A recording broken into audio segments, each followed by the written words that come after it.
So hello dear students, by self Navneet Bhandari.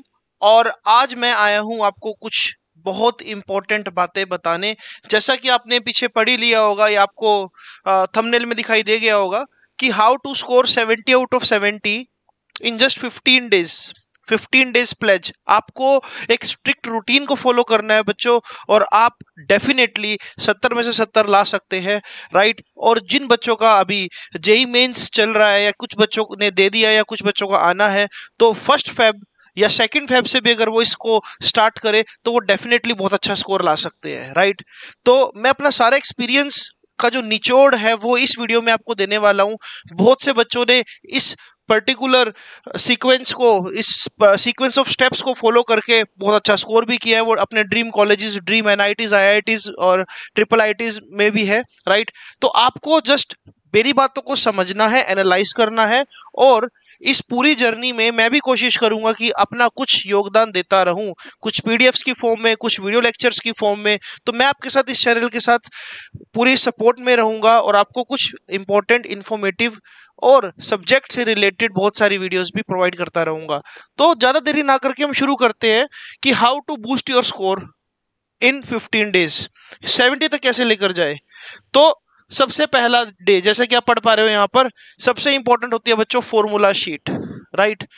Formula sheet आपने कैसे बनानी है? आप अगर कोई भी पीवाईक्यू बुक खरीद लोगे या फिर आपको ये बहुत इजीली मार्केट में मिल जाएगी फॉर्मूला बुक, राइट। आपने एक बार उसको देखना है। एक चैप्टर में सीक्वेंस से फॉर्मूला लिखने स्टार्ट करो। जैसे कि अगर मैं इलेक्ट्रोस्टैटिक्स की बात करूं, सबसे पहला टॉपिक अगर हम माने तो कुलम्स लॉ जैसे है फॉर एग्जांपल, तो F equals to K Q1 Q2 by R square. Basic सा फॉर्मूला लिख लिया आपने, राइट। उसके बाद के का वैल्यू क्या होता है, electric field intensity KQ by R square. तो सीक्वेंस में एक बेसिक फॉर्मूला शीट बनाओ। मैं बेसिक की बात करूंगा, जो जो फॉर्मूलाज आपको नजर आ रहे हैं आप एज इट इज बनाते जाओ, राइट। आपने इवन तक कि आप अपने जो स्कूल या कोचिंग के नोट्स है वो यूज कर सकते हो। जो भी आपने एंड रिजल्ट्स लिखे हुए, एक बार आप उसको पेजेस पर नोट डाउन करना स्टार्ट करो। हर चैप्टर के कम से कम 1 से 2 पेजेस में अपने जो फॉर्मूलाज है वो वाइंड अप कर दो, राइट। मैं बेसिक फॉर्मूला की बात कर रहा हूँ, अभी भी ज्यादा डीप में जाने की जरूरत नहीं है क्योंकि अभी आपका अंडरस्टैंडिंग लेवल इतना नहीं है डे 1 पर, क्योंकि अभी हम हैं। लेकिन हाँ, जब हम 15th डे पर पहुंचेंगे तो आपका लेवल बहुत आगे तक होगा। तो बिल्कुल सिंपल सी आपने एक स्ट्रेटजी को फॉलो करना है, एक फॉर्मूला शीट बनानी है। हर चैप्टर को 1 से 2 पेजेस में खत्म करना है, राइट। उसको बाद में स्टेपल कर लेना है, ठीक है। तो फॉर्मूला शीट पर हम काम करेंगे डे 1 में। जब हम जाएंगे अगले डे, यानी कि डे 2 की बात करेंगे, तो डे 2 में जैसे कि मैंने कहा था ना कि आपको भी सिर्फ बेसिक चीजों पे काम करना है। डे 2 में आप जितने भी इंपॉर्टेंट ग्राफ है, आपको इस तरह के बहुत सारे ग्राफ देखने को मिल सकते हैं। जैसे कि अगर मैं बोलता हूँ ये वाला ग्राफ, ये वाला ग्राफ किस चीज का है, शायद आपको याद आ जाएगा। ये वाला ग्राफ है, अगर एक मेरे पास सॉलिड सिलेंड्रिकल वायर है और उसके अंदर करंट फ्लो कर रहा है, राइट, अंदर भी फ्लो कर रहा है और सरफेस पर भी करंट फ्लो कर रहा है, तो कुछ ऐसा ग्राफ देखने को मिलेगा। मतलब B inversely proportional to R, B inversely proportional to R, कुछ ऐसा, राइट। या फिर कुछ ऐसा ग्राफ आपको याद आ रहा होगा, कुछ ऐसा ग्राफ आपको याद आ रहा होगा, राइट। ये ग्राफ किस चीज का है? आप बोलोगे सर ये तो फोर्ड बाइसिंग का ग्राफ है ना। और यहाँ पर करंट, ग्राफ में इन बारीकियों का ध्यान रखना कि जो ग्राफ मैं बना रहा हूँ ये सिर्फ ये नहीं है कि मैं करंट और वोल्टेज लिख दूं। अरे मुझे लिखना पड़ेगा, अगर ये फॉरवर्ड बाइसिंग का ग्राफ है तो करंट किस में मिलेगा? अरे मिली एम्पियर में मिलेगा। वोल्टेज किस में होगी? 0.1, 0.2, 0.3 इसमें होगी। ये नहीं कि सिर्फ आपने IV लिख दिया, राइट। और ऐसे ही अगर मैं रिवर्स बाइसिंग का ग्राफ बना रहा हूँ, तो रिवर्स बाइसिंग ग्राफ ये नहीं कि आपने सिर्फ यहाँ पर रिवर्स करंट और वोल्टेज लिख दिया। आपको लिखना पड़ेगा कि रिवर्स बाइसिंग में करंट के साथ लगा हुआ है माइक्रो एम्पियर। तो बच्चों, आपने ग्राफ तो बनाने ही बनाने हैं, लेकिन साथ में उनसे रिलेटेड इंपॉर्टेंट इंफॉर्मेशन भी लिखनी है कि ग्राफ में एक्चुअल में पूछा क्या गया है और ग्राफ में क्या चीजें लिखना जरूरी होता है। डिटेलिंग में पूरे ग्राफ बनाने, एक पूरा दिन आपने ग्राफ। और हाँ, डायमेंशन फॉर्मूलाज, बहुत ही कॉमन सी बात है कि आपसे डायमेंशन फॉर्मूला पूछ लेंगे परमिटिविटी का, आपसे डायमेंशन फॉर्मूला पूछ लेंगे मैग्नेटिक फील्ड इंटेंसिटी का, डायमेंशन फॉर्मूला पूछ लेंगे सेल्फ इंडक्टेंस का। तो सभी डायमेंशन फॉर्मूलाज आपके टिप्स पर होने चाहिए। ये बहुत इंपॉर्टेंट है। हर साल ऐसा देखा गया है कि ग्राफ और डायमेंशन पर क्वेश्चन मिला ही मिला है, राइट। तो डे 2 में आपने सभी ग्राफ्स और सभी डायमेंशन फॉर्मूलाज को बेटा रिपेयर करना है अपने, राइट। तो डे 3 पर चलते हैं। डे 3 में हमारे पास क्या है सर? डे 3 में हम क्या करेंगे, जितनी भी हमारी एनसीईआरटी की इंपॉर्टेंट लाइनें हैं, जितने भी हमारी एनसीईआरटी की इंपॉर्टेंट फिगर्स है, जितने भी हमारी एनसीईआरटी के इंपॉर्टेंट डायग्राम्स बने हुए हैं, जैसे कि एनसीईआरटी में रेक्टिफायर का डायग्राम सेंटर टाइप कैसे बना हुआ है, जैसे एनसीईआरटी में ट्रांसफॉर्मर का डायग्राम कैसे बना हुआ है, एनसीईआरटी में फॉरवर्ड कैरेक्टरिस्टिक और रिवर्स कैरेक्टरिस्टिक में और क्या एक्स्ट्रा लिखा हुआ है। तो आपने एक हाइलाइटर लेकर बैठना है बच्चों डे 3 में, और एनसीईआरटी को पूरा पीला नीला लाल काला जो करना है आप कर देना, लेकिन एनसीईआरटी का कोना कोना अच्छे से पढ़ना, थोरली रीड करना। मैंने आपको बोला था ना, डे 1 पर आपने सिर्फ बेसिक फॉर्मूलाज लिखे, डे 2 में आपने सारे ग्राफ्स का एनालिसिस कर लिया, और डे 3 पे आप सभी के सभी एनसीईआरटी के इंपॉर्टेंट डायग्राम्स को देख रहे हो, डिटेलिंग में मार्क कर रहे हो, राइट। उसके बाद क्या, जैसे ही हम डे 4 पर जाएंगे तो will bang with this MCQ series, क्योंकि आपको पता होना चाहिए ये बात कि आपके फाइनल एग्जाम में 18 नंबर के सिर्फ एमसीक्यूज है, राइट, जिसमें असर्शन रीजन भी इंक्लूड है डेफिनेटली। तो आप एमसीक्यू से स्टार्ट करोगे, कोई भी एक बुक परचेज कर लो, आप कोई भी मार्केट में बहुत अच्छे अच्छे सैंपल पेपर मिलते हैं, आप कोई भी सैंपल पेपर परचेज करो और आप 15 सैंपल पेपर में स्टार्ट हो जाओ कि मैंने सभी के सभी आज एमसीक्यू सॉल्व करने हैं, राइट। जैसे कि पहला पेपर उसका एमसीक्यू, दूसरा पेपर सिर्फ एमसीक्यू को टारगेट करना है अपने बच्चों, राइट। ये एक एमसीक्यू डे हो गया कि भाई मुझे जहां पर भी एमसीक्यू दिखेंगे पूरी फिजिक्स के, I will solve that, right. तो डे 4 इज ऑल अबाउट कि आप कितने एमसीक्यू सॉल्व करने वाले हो। Make it to 200 to 300 at least, कम से कम 200-300 एमसीक्यू तो आप सोल्व कर ही लेना, ये मिनिमम टारगेट है 300। जैसे कि अपन स्टेप्स का टारगेट रखते हैं कि आज मैंने 5000 कदम चलना है, आज 10,000, कम से कम 300 एमसीक्यू का टारगेट तो आपको रख ही लेना चाहिए, राइट। जैसे हम डे 5 पर जाएंगे तो स्कोर को बूस्ट करने के लिए जो सबसे ज्यादा जरूरी है वो है डेरिवेशंस। ऐसा देखा गया है कि पिछले कुछ 1-2 सालों में डेरिवेशंस जो है वो थोड़ी सी कम हो गई है, कंसेप्चुअल की तरफ फिजिक्स का पेपर थोड़ा ज्यादा जा रहा है, बट फिर भी हम इसको इग्नोर नहीं कर सकते। हर चैप्टर की कुछ ना कुछ इंपॉर्टेंट डेरिवेशंस है। गोज लॉ की 3 एप्लीकेशन पर एक सवाल हर साल बनना ही बनना है। ट्रांसफॉर्मर, मूविंग कोइल गैल्वेनोमीटर और एसी जनरेटर में से एक आना ही आना है। कंपाउंड माइक्रोस्कोप, टेलीस्कोप में से एक सवाल बनना ही बनना है। वेव फ्रंट थ्योरी पे सवाल बनना ही बनना है, राइट। तो जितने भी इंपॉर्टेंट डेरिवेशंस है, जैसे कि जब भी हमारे स्कूल में या कोचिंग सेंटर में जब टेस्ट होता है तो हमको पता होता है ना कि यार ये वाला क्वेश्चन तो सर पक्का डालेंगे, या ये वाले क्वेश्चन की तो बहुत हाइप है। तो आपने ऐसे से 50-60 इंपॉर्टेंट डेरिवेशंस कलेक्ट करनी है, पीवाईक्यू की हेल्प ले सकते हो, और आपने उस दिन ये अपने अच्छे से पक्की करनी है, राइट। जब हम चलते हैं डे 6 की तरफ, 6th डे पर जैसे मैंने एनसीईआरटी सॉल्व करी, सॉरी जैसे मैंने अभी पिछले दिन क्या किया, मैंने सारे 5-5 नंबर के क्वेश्चन सॉल्व करे। फिर हम जाएंगे ट्रिकी क्वेश्चंस की तरफ। जनरली फिजिक्स में सबसे डेंजरस समझा जाता है 2 या 3 नंबर का क्वेश्चन।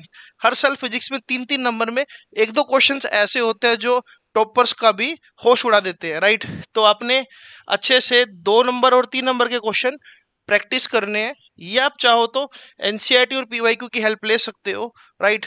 तो या आपने जो भी कोचिंग के असाइनमेंट्स है सभी 3-3 नंबर या 2-2 नंबर वाले क्वेश्चन आप मार्क कर लो और उसको सोल्व करना स्टार्ट कर दो, राइट। तो इस तरह से हम 6 डेज खत्म कर चुके हैं। जैसे हम 7th डे पर जाएंगे तो अब वक्त आ जाएगा बदले का। Day 7 is day of all revenges. जिन जिन पेपर्स ने आपको रुलाया था, जिन जिन टेस्ट ने आपके को शर्मिंदा फील किया था, जब आप मई में, जून में, जुलाई में जो टेस्ट दिया करते थे, जो आपको कभी समझ नहीं आते थे, आज आप उस लेवल के हो चुके हो कि आप उन सभी टेस्ट आंख से आंख मिलाकर उनको सोल्व करना स्टार्ट कर दो। जितने भी तुम्हारे कोचिंग सेंटर पे टेस्ट हुए सारे के सारे संभाल लो, वन अपने टीचर से कांटेक्ट करो, वो आपको प्रोवाइड कर देगा। स्कूल में मई एग्जाम, सितंबर एग्जाम, दिसंबर एग्जाम, जितने भी पेपर्स हुए हैं सभी पेपर उस दिन बैठकर सॉल्व करो। इससे क्या होगा, आपको एक कॉन्फिडेंस आएगा, आपको सेंस ऑफ अचीवमेंट फील होगा, आपको ये लगेगा कि हाँ जो चीज मैं पहले नहीं कर पा रहा था वो मैं आज कर पा रहा हूँ। ठीक है बच्चों, तो 7 डेज में अब आपको ऐसा लग रहा होगा कि बहुत कुछ इंप्रूव हो चुका है, लेकिन जैसे ही 8th डे आएगा, 8वां दिन आपको करना है रिकॉल। 8वां दिन आपको क्या करना है बच्चों, रिकॉल, एनालाइज एंड रिपेयर। चीजें रिकॉल करो, क्योंकि अभी आपने क्या किया, बहुत सारे टेस्ट दिए है ना, अभी आपने क्या किया, सारे स्कूल के पेपर्स दिए। अब आपको रिकॉल करना है सारी प्रोसेस को कि हाँ मैं कहाँ पर किस क्वेश्चन में अटक रहा था, राइट। एनालाइज करना है कि हाँ मेरे को ऐसा लगता है अभी भी मेरा वेव ऑप्टिक्स वीक है, या मुझे ऐसा लगता है मैं अभी भी ऐसे क्वेश्चन से ऐसे न्यूमेरिकल्स में अटकता हूँ, या मुझे ऐसा लगता है कि अभी भी शायद डायमेंशन फॉर्मूला मुझे अच्छे से नहीं आए, मुझे ऐसा लगता है कि अभी भी शायद ग्राफ के क्वेश्चंस मुझे नहीं समझ आए, राइट।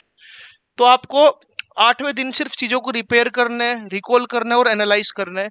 हाँ, इस दिन आप चाहो तो अपने मेंटर के पास जा सकते हो, उनके पास बैठ सकते हो, वो आपको कोई डेफिनेटली अच्छा सोल्यूशन देंगे। टीचर सभी अच्छे होते हैं, जहां पर भी तुम पढ़ रहे हो डेफिनेटली वो तुम्हारी सुनेंगे।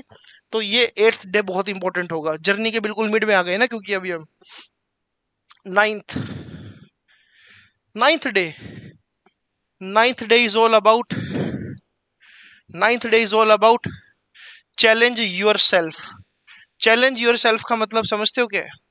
चैलेंज योर सेल्फ का मतलब ये है कि आप अपने किसी भी फ्रेंड को बुलाओ, या किसी भी पर्सन को, अपनी मम्मी को अपनी बुक दे दो, बोलो कि मम्मी ये पूरी बुक में से किसी भी पेज पर एक बार उंगली रख दो।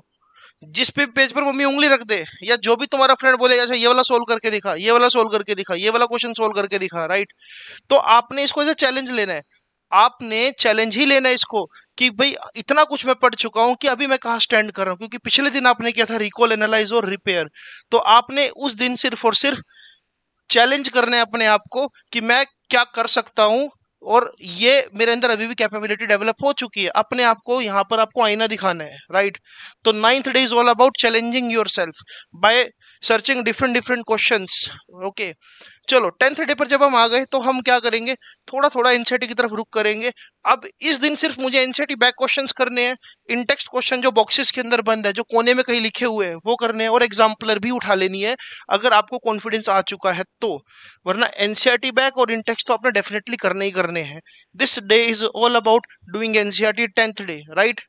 अब आगे क्या है, 11वें दिन, क्योंकि एनसीईआरटी में बहुत सारे क्वेश्चंस आपको मिलेंगे, तो हम अगले दिन भी क्या करने वाले, सिर्फ एनसीईआरटी के क्वेश्चंस। अगर आप कंटिन्यू नहीं कर पाए, मतलब अगर आप फिनिश नहीं कर पाए, तो एनसीईआरटी के क्वेश्चन आप 11वें दिन भी करोगे बच्चों।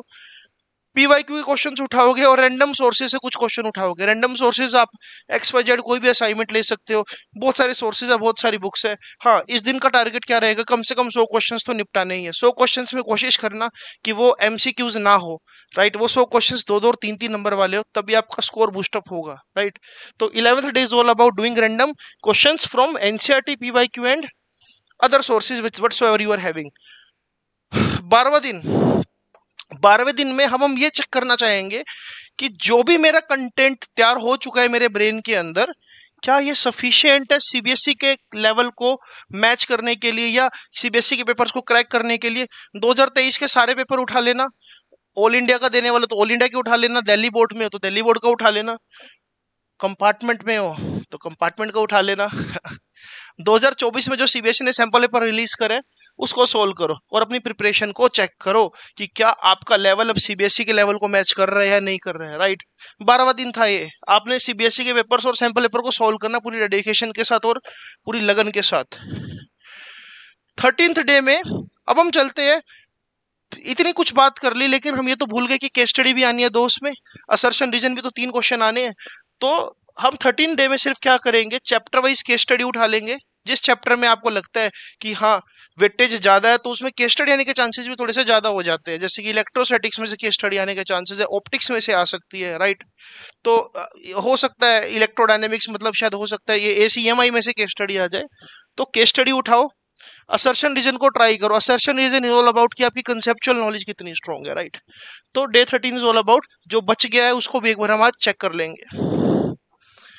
उसके बाद जब हम अगले 14th डे पर जाएंगे, 14th डे पर मैं एक सुबह मॉक टेस्ट दूंगा 3 घंटे का, और एक शाम को मॉक टेस्ट दूंगा 3 घंटे का, और ये देखूंगा कि क्या मैं 70 नंबर लाने के काबिल हो चुका हूँ। ये 2 टेस्ट बिल्कुल ऑनेस्टली देना, अपने टीचर से चेक कराना, वो आपको बताएंगे कि अभी भी आप यूनिट लिखना तो नहीं भूल रहे, या अभी भी आपके डायग्राम्स में एरर आ रहा है या नहीं आ रहा है, राइट। तो this 14th day is all about जो आपको कहीं ना कहीं उस लेवल तक ले आएगा कि जो आपका स्कोर एक्चुअल में बोर्ड में आने वाला है। जहां तक मुझे लगता है, अगर आपने अब तक डेडिकेशन दिखाई थी सभी डेज में, तो आपका स्कोर डेफिनेटली 65 प्लस तो आएगा ही आएगा, इसमें कोई दो राय नहीं है। अगर आप अब तक ऑनेस्ट थे तो 65 प्लस आपका स्कोर आना ही आना है, हो सकता है 70 भी आ जाए, राइट।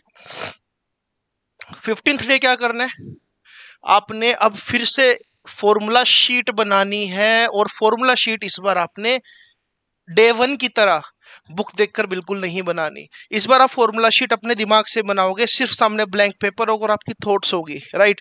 फॉर्मूला शीट तो बनाओगे ही बनाओगे, लेकिन शॉर्ट नोट्स और स्पेशल फॉर्मूलाज, जैसे कि फॉर एग्जांपल अब आप ये नहीं लिखोगे कि कैपेसिटर का फॉर्मूला हाफ CV स्क्वायर है, आप इसको और डेप्थ में लेकर जाओगे। आप ये बोलोगे कि कैपेसिटर का फॉर्मूला, कैपेसिटर की एनर्जी का फॉर्मूला, कैपेसिटर में जो इलेक्ट्रिक एनर्जी स्टोर हो रही है उसका फॉर्मूला हाफ CV स्क्वायर नहीं, उसको तो ये भी लिख सकते हैं, अगर पैरेलल प्लेट कैपेसिटर है तो हाफ एप्सिलॉन नॉट D, इसको लिख दूंगा मैं इलेक्ट्रिक फील्ड का स्क्वायर डिवाइड बाय, क्योंकि वोल्टेज डिवाइड बाय लेंथ क्या होता है, इलेक्ट्रिक फील्ड, राइट। तो आप वोल्टेज को कन्वर्ट करके लिख दोगे E इंटू एल, तो आप लिख दोगे इसको E स्क्वायर एल स्क्वायर।